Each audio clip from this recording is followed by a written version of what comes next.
Selamat hari Minggu. Renungan firman Tuhan pada hari Minggu tanggal 19 Oktober 2025, Yeremia 31 ayat 27 sampai 34, khususnya ayat 28. Maka seperti tadinya aku berjaga-jaga atas mereka untuk mencabut dan merobohkan, untuk meruntuhkan dan membinasakan dan mencelakakan, demikianlah juga aku akan berjaga-jaga atas mereka untuk membangun dan menanam.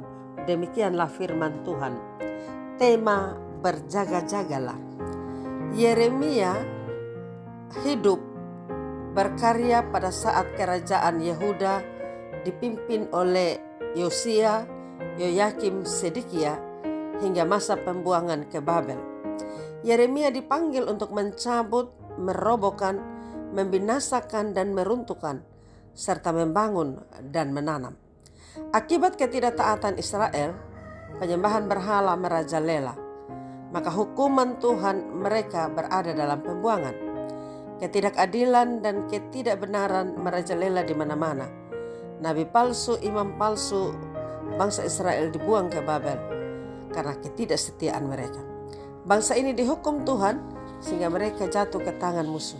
Tetapi janji Allah nyata pada zaman Yeremia. Ada janji pemulihan Israel, di mana mereka akan dibebaskan dari pembuangan dan kembali ke Yerusalem. Ada janji Tuhan kepada Israel. Mereka mengalami pemulangan kembali. Pada bagian ini diingatkan bahwa Tuhan Allah telah mengangkat bahkan menyelamatkan Israel. Sekalipun mereka hanya sisa-sisa Israel, meskipun mereka hanya tergolong sisa-sisa, Allah tetap dan terus mempedulikan mereka. Yang buta, yang lumpuh, perempuan yang mengandung bersama dengan perhimpunan yang melahirkan. Dengan menangis mereka akan datang dengan hiburan. Allah sendirilah yang akan bertindak bagi umatnya. Ia akan kembali memberkati umatnya sesuai dengan janjinya. Berita pengampunan ini bukan hanya bagi bangsa Israel, tetapi juga bagi setiap manusia.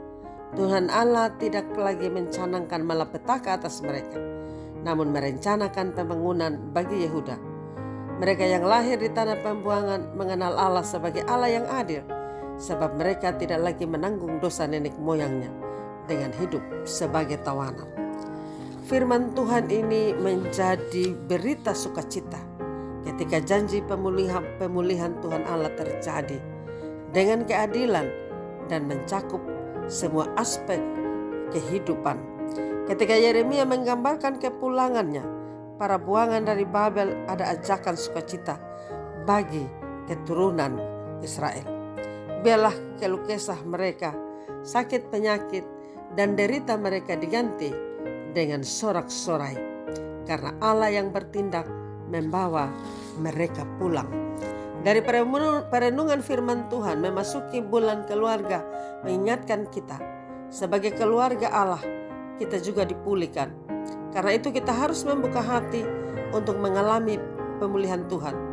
Pemulihan terjadi bukan karena status sebagai orang percaya atau beriman, melainkan setiap tindakan hidup kita yang bersedia melakukan kehendaknya, setia pada ketetapannya, dan bersedia berkarya bahkan berkorban bagi kebaikannya.